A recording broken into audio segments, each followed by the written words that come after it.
एक है एम्बैरेसिंग, दूसरा हमारे पास ऑप्शन है हेक्टिक, तीसरा हमारे पास ऑप्शन है ऑर्डरली और चौथा हमारे पास है नर्वस। अब यहाँ पर हमने क्या करना है, यहाँ पर हमने जो है वो पहले ये देखना है कि हमसे ये क्या पूछ रहे, तो वो हमसे पूछ रहे कि इसका एंटोनिम क्या है, इसकी अपोजिट क्या आएगा। ठीक है, तो एम्ब्रेसिंग का मतलब होता है बहुत ज़्यादा किसी चीज़ में शर्मिंदा हो जाना, हेक्टिंग का वो मतलब होता है बहुत ज़्यादा किसी पे बोझ होना, बहुत ज़्यादा बिजी होना, ऑर्डरली का मतलब होता है किसी चीज़ को तरतीब से रखना, और नर्वस का मतलब होता है जब कोई बंदा थोड़ा सा कंफ्यूज होता है। अब कियोटिक का मतलब होता है कोई चीज़ जो कि प्रॉपर तरीके से नहीं होती है, जिसको हम कहते हैं उचाड़ पुचाड़, ये बेतरतीब चीज़ों को हम कहते हैं। तो इसका हमारे पास अपोजिट आएगा, एंटोनिम आएगा ऑर्डरली। ऑर्डरली का मतलब होता है किसी चीज़ को भी अगर हम तरतीब से रख लेते हैं। फिर नेक्स्ट हमारे पास जो है वो नेक्स्ट हमारे पास जो एमसीक्यूज आएगा, that is I said to you, I said to you, what a nice scenery, what a nice scenery। ठीक है, अच्छा देखिए इसको जो है वो थोड़ा सा समझने की कोशिश करें, ये बड़ा इंटरेस्टिंग एमसीक्यूज होता है। हमारे पास ये जो वर्ड होता है what a question it is, और दूसरा हमारे पास है what is a question, how talented she is, how is she talented. इस एमसीक्यूज को समझने की कोशिश करते हैं। ठीक है, ये बड़ा इंटरेस्टिंग एमसीक्यूज है। देखिए अगर हमारे पास व्हाट आ जाए, व्हाट, और हमारे पास हाउ आ जाए, और इसके बाद दूसरा जो वर्ड आया है वो हमारे पास वर्ब है, तो फिर हम उसके इन दोनों वर्ड्स को कह देंगे कि ये हमारे पास इंट्रोगेटिव प्रोनाउंस है। और अगर हमारे पास व्हाट आ जाए या हमारे पास हाउ आ जाए और वर्ब हमारे पास सेंटेंस के एंड में आ जाए, तो फिर ये दोनों हमारे पास बन जाएंगे एक्सक्लेमेटरी एडजेक्टिव्स। आप लोगों ने कंफ्यूज नहीं होना है, ठीक है, एमसीक्यू थोड़ा सा डिफिकल्ट है लेकिन खैर हो जाएगा। आप लोग यहाँ पर देखिए व्हाट आया है स्टार्ट में, वर्ब कहाँ पर है, सेंटेंस के एंड में है, तो इस वजह से ये व्हाट हमारे पास क्या बन गया है, ये हमारे पास बन गया है एक्सक्लेमेटरी एडजेक्टिव। यहाँ पर व्हाट आया है, इसके बाद दूसरा वर्ड क्या है, वर्ब है, तो ये हमारे पास क्या बन गया है, इंट्रोगेटिव प्रोनाउन बन गया है। इस तरह यहाँ पर स्टार्ट में आया है हाउ, वर्ब कहाँ पर है, सेंटेंस के एंड में है, तो ये हमारे पास क्या बन गया, ये हमारे पास बन गया एक्सक्लेमेटरी एडजेक्टिव, जबकि ये हमारे पास बन गया है इंट्रोगेटिव प्रोनाउन। जब व्हाट और हाउ हमारे पास एज एक्सक्लेमेटरी एडजेक्टिव्स आते हैं तो उनका तरीक़ेकार अलग होता है, और जब ये हमारे पास एज इंट्रोगेटिव प्रोनाउंस आते हैं तो फिर इसका हमारे पास रूल डिफरेंट होता है। इंट्रोगेटिव प्रोनाउंस को फिर हम इंट्रोगेटिव सेंटेंस में डिस्कस कर चुके होंगे, लेकिन यहाँ पर हमारा फोकस चूँकि यहाँ पर हमारे पास व्हाट आया है, वो यहाँ पर हमारे पास जो है वो ये साइन ऑफ एक्सक्लेमेशन आया है, तो इसका मतलब ये हुआ कि ये सेंटेंस हमारे पास एक्सक्लेमेटरी सेंटेंस है, और ये जो व्हाट हमारे पास आया ये हमारे पास एक्सक्लेमेटरी एडजेक्टिव है। तो जब हमारे पास व्हाट और how as an exclamatory adjective use हो जाए, तो या तो हम इसकी जगह पर वेरी लगा लेंगे, या हम इसकी जगह पर ग्रेट लगा लेंगे, या हम इसकी जगह पर कुछ भी नहीं लगाएंगे। इस पॉइंट को फिर से सुने, अगर हमारे पास एक्सक्लेमेटरी एडजेक्टिव एज आ जाए तो फिर हम उसको या तो वेरी में चेंज करेंगे, या हम इसको ग्रेट में चेंज करेंगे, या हम इसकी जगह पर कुछ भी नहीं लगाएंगे। अब सेड टू आया है तो ये हो जाएगा आई एक्सक्लेम्ड, क्योंकि ये हमारे पास एक्सक्लेमेटरी सेंटेंस है, और उसमें हमारे पास जो सेड होगा या सेड टू होगा हम उसको चेंज कर लेंगे एक्सक्लेम्ड में। ये जो हमारे पास इन्वर्टेड गामास आए हैं इसकी जगह पर हम लगा लेंगे दैट। अब भाई वर्ड को हमने रिमूव किया था अ नाइस सीनरी, तो यहाँ पर हम अपनी तरफ से लगा लेंगे इट इज़। याद रखें, जब भी हमारे पास कोई भी एक्सक्लेमेटरी सेंटेंस आ जाए और उसमें हमारे पास वर्ब मौजूद ना हो तो हम वहाँ पर अपनी तरफ से लगा लेंगे इट इज़। तो सेंटेंस हमारे पास बन जाएगा it is a nice salary is scenery. तो यहाँ पर हम लगा लेंगे इट इज़, हमारे पास बन जाएगा was a very nice scenery, that it was a very nice scenery. तो इस तरीके से हमारे पास ये सेंटेंस क्या हो जाएगा, ये सेंटेंस हमारे पास चेंज हो जाएगा। अगर मैंने आप लोगों से कहा था कि अगर हम इस सेंटेंस को इस तरह भी लिखें कि it was a nice scenery, तो फिर भी ये ठीक होगा, क्योंकि यहाँ पर हमारे पास कंप्लीट ये फ्रीडम है कि हम वेरी लगाते हैं या ग्रेट लगाते हैं या हम इसकी जगह पर कुछ भी नहीं लगाते हैं। तो इस वजह से यहाँ पर हमारे पास जो राइट ऑप्शन आएगा that is option A, I exclaim that it was a nice scenery. Option B है I exclaim that it is a nice scenery. तो ये इस वजह से गलत है क्योंकि यहाँ पर हमने टेंस को चेंज नहीं किया है, और रूल के मुताबिक जब भी हमारे पास डायरेक्ट इनडायरेक्ट नरेशन में प्रेजेंट टेंस आता है तो हम उसको पास्ट टेंस में चेंज करते हैं। फिर ऑप्शन सी हमारे पास है I told you that it was what a nice scenery.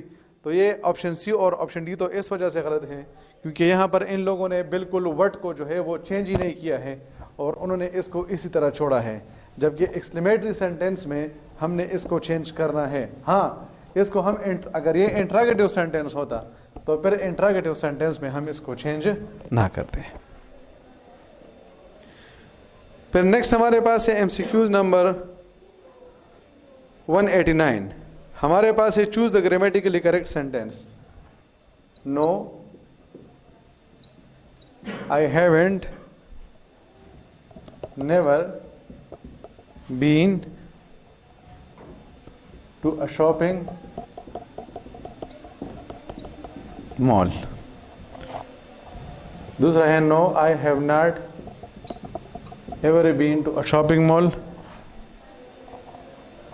Number 3 है no I have ever been to a shopping mall and no I have not ever never been to a shopping mall.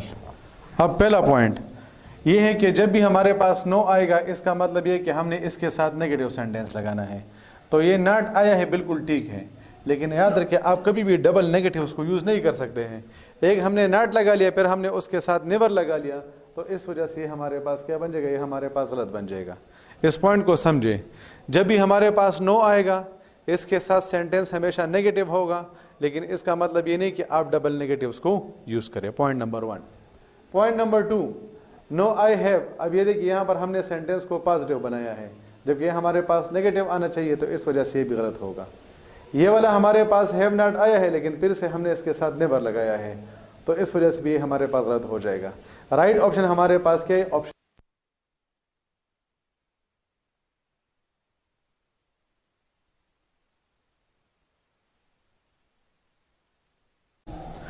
तो MCQs number 190 हमारे पास है the child dash spoken to his parents before going on the trip. अब यहाँ पर हमारे पास जो है वो ऑप्शन कौन कौन से, यहाँ पर हमारे पास ऑप्शन है हैव, हैड, वेल बी और हमारे पास है वुड। अब देखिए वुड के साथ क्या आता है, वुड के साथ हमेशा first form of the verb आता है, ठीक है। वेल बी के साथ ING फॉर्म ऑफ वर्ब आता है, जबकि हैव और हैड के साथ क्या आता है, इसके साथ third form of the verb आता है। यहाँ पर हमारे पास आया है स्पोकन, स्पोकन हमारे पास third form of the verb है, तो इसका मतलब ये हुआ कि ये दोनों ऑप्शंस तो हमारे पास गलत है।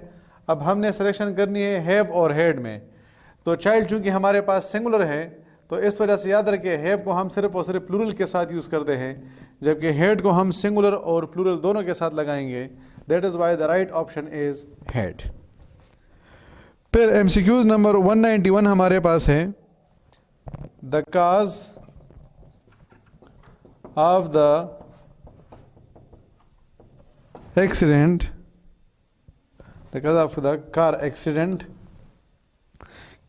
can have been a malfunctioning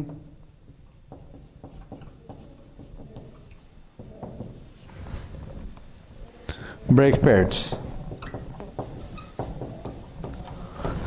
तो इसमें हमारे पास एक ऑप्शन है द काज, दूसरा हमारे पास है कैन हैव बीन, और तीसरा हमारे पास है माल फंक्शनिंग। तो ये कह रहे हैं कि इसमें हमारे पास जो है वो मिस्टेक कहाँ पर है। तो देखिए याद रखिए, कैन के साथ जो है वो आप हैव नहीं लगा सकते हैं। हैव सिर्फ और सिर्फ कुड हैव हो सकता है, शुड हैव हो सकता है, माइट हैव हो सकता है, मस्ट हैव हो सकता है, और ऑट टू हैव हो सकता है। जबकि कैन के साथ और मे के साथ आप लोग हैव नहीं लगा सकते हैं। अगर आप लोग इसके साथ हैव लगाते हैं तो ये हमारे पास क्या बन जाएगा, ये हमारे पास रद्द बन जाएगा। दैट इज़ वाई इसमें हमारे पास जो राइट ऑप्शन होगा that is can have been. Can have been की जगह पर हमारे पास कुड हैव बीन आना चाहिए था, तो हम इसको टिक कर लेते। फिर हमारे पास है I MCQs number 192, I am as much intelligent as dash.